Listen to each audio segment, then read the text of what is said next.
If you want to get faster at solving the Rubik's Cube, want to progress beyond the beginner's method, it's worth learning some more advanced techniques.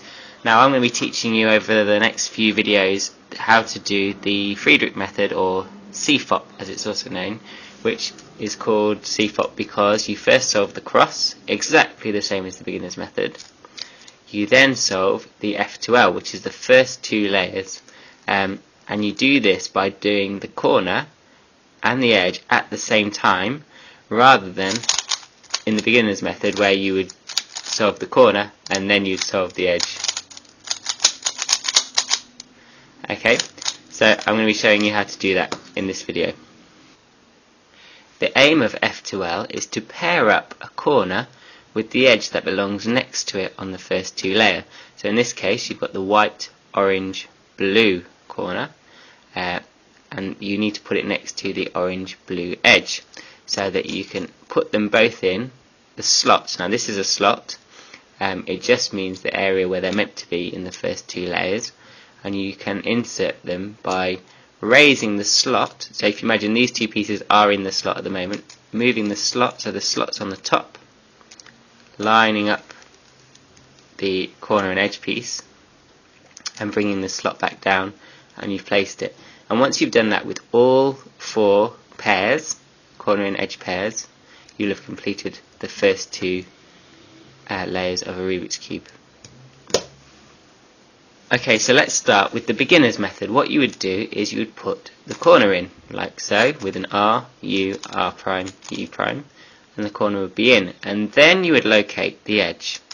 You would line up the edge with its respective colour, and then you'd move the edge away, bring the corner up, move the edge back round, bring the corner down.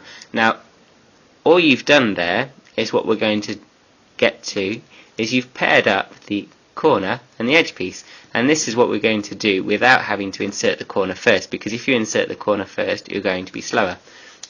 And then you already know the insert for this. It's that, move it around again, bring the slot up. You might not know it in these terms, but you know this insert.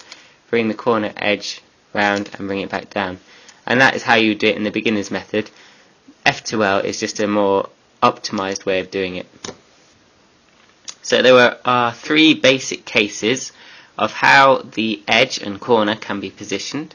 They can either have the same colour on top when you find them, so you'll be looking for the corner and its respective edge. They'll have the same colour on top, that's one of the cases.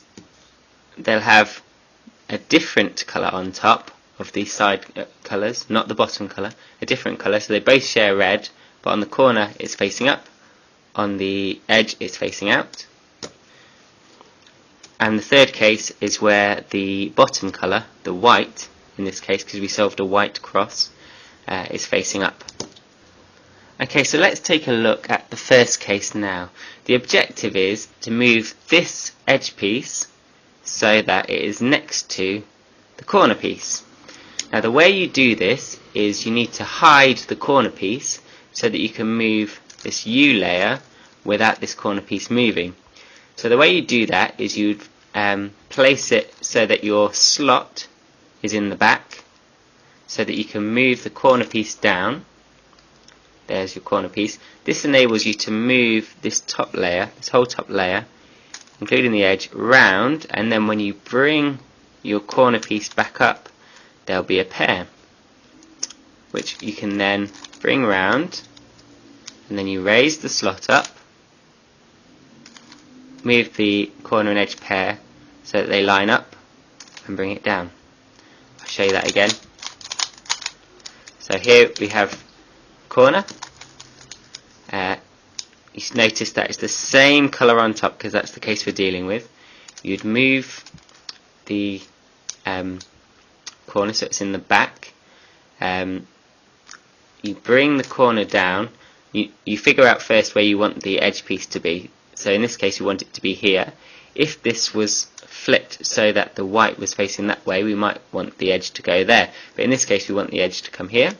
So bring the corner down, because all that we're ruining is this empty slot where this pair belongs, so it doesn't matter at all. And then you can bring the edge around so that when we bring the corner back up, they're next to each other, and then you insert them like that. Okay, so in this, the second case, what we need to do is pair up as we are lifting up the slot.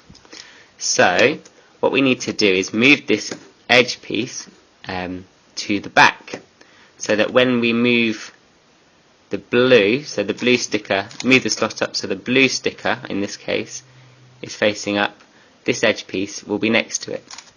Okay, so how do we do that? Well, again, we can move it round so that this is at the back. We can hide the corner, move the edge back round, so there's the edge, bring it back up, so now they're in the right respective positions. You move the corner so it's in above its slot as it would normally be, and then you do a normal insert. You notice with the R move there, you've paired up the pieces. You bring the corner and edge piece back round, and you bring down the slot. Okay, so this is the mirror of that case. You notice this is almost like doing it left-handed. So to be able to insert this normally, this corner normally, we'd bring this slot up with our left, with an L prime or an L inverted, depending on how you say it. Bring it round and put it down. But you need to pair the edge up. So we need this edge to be moved to the back again. This is opposite colours on top that they both share. So they both share red and blue. Opposite colours on top. You'd hide the edge, so you'd move it to the back.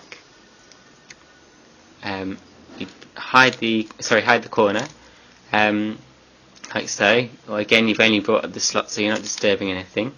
Move the edge around with a U. Bring them up so they're in their right respective positions. Line up the corner for it to insert it, and then L.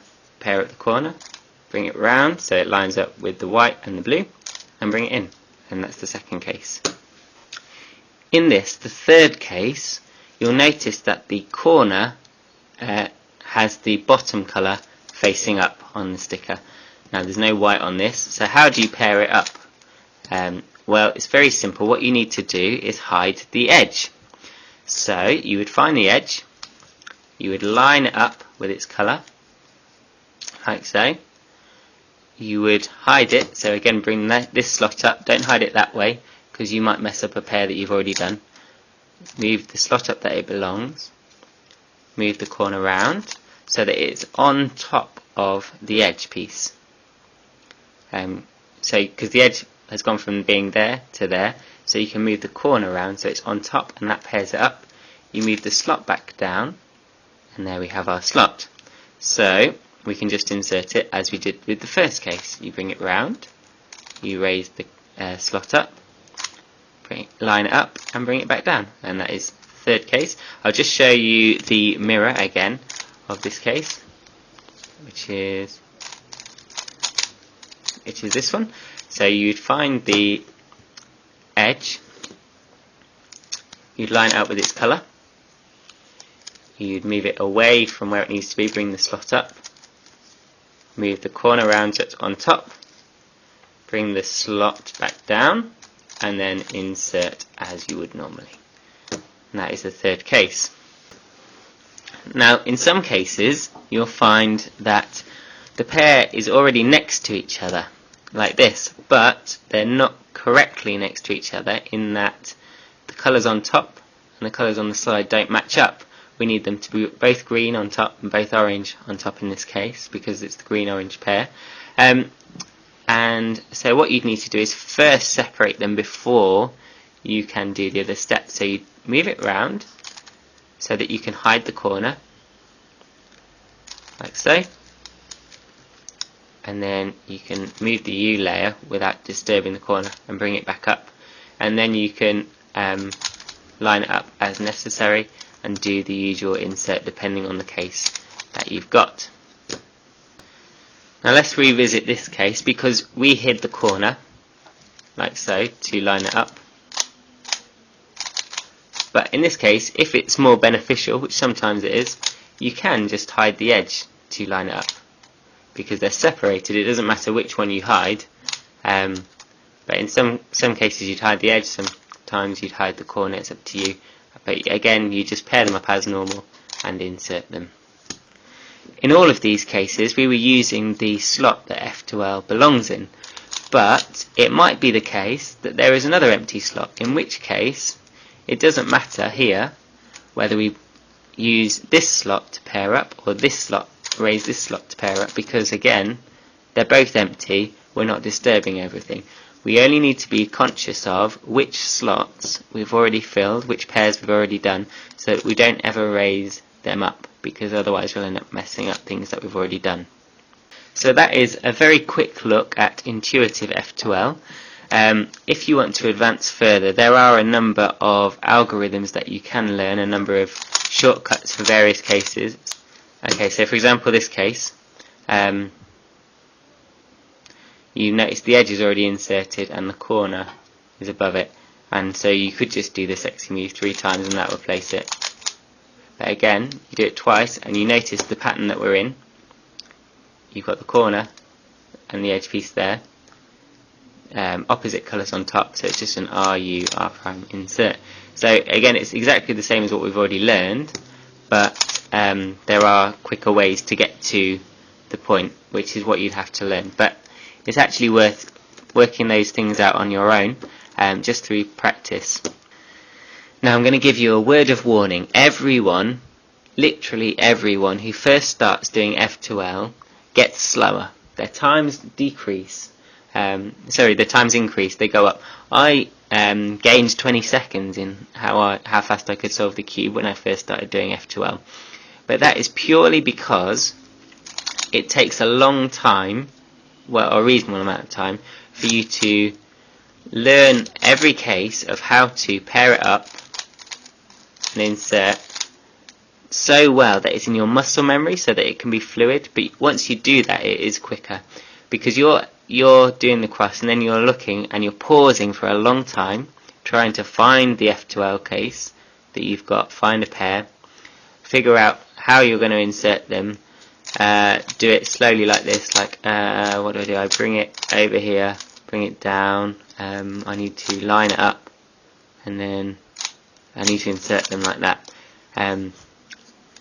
But actually that was very slow. That's slower than doing the corner first, and then, because you know what you're doing really quickly, you've practiced it more. But it will come with time, and it is impossible to get really quick with the beginner's method. But with this method, which the world record was set with, it's possible to do it in as little as 5.5 seconds. So it's worth persevering with it and sticking to the practice that you need to do, because otherwise it won't get into your muscle memory, and you won't be able to execute all the cases with your eyes closed. And once you get to that stage, then obviously your times will decrease. If you found this video helpful, please hit the like button and subscribe. Thank you for watching and have a nice day. Bye bye.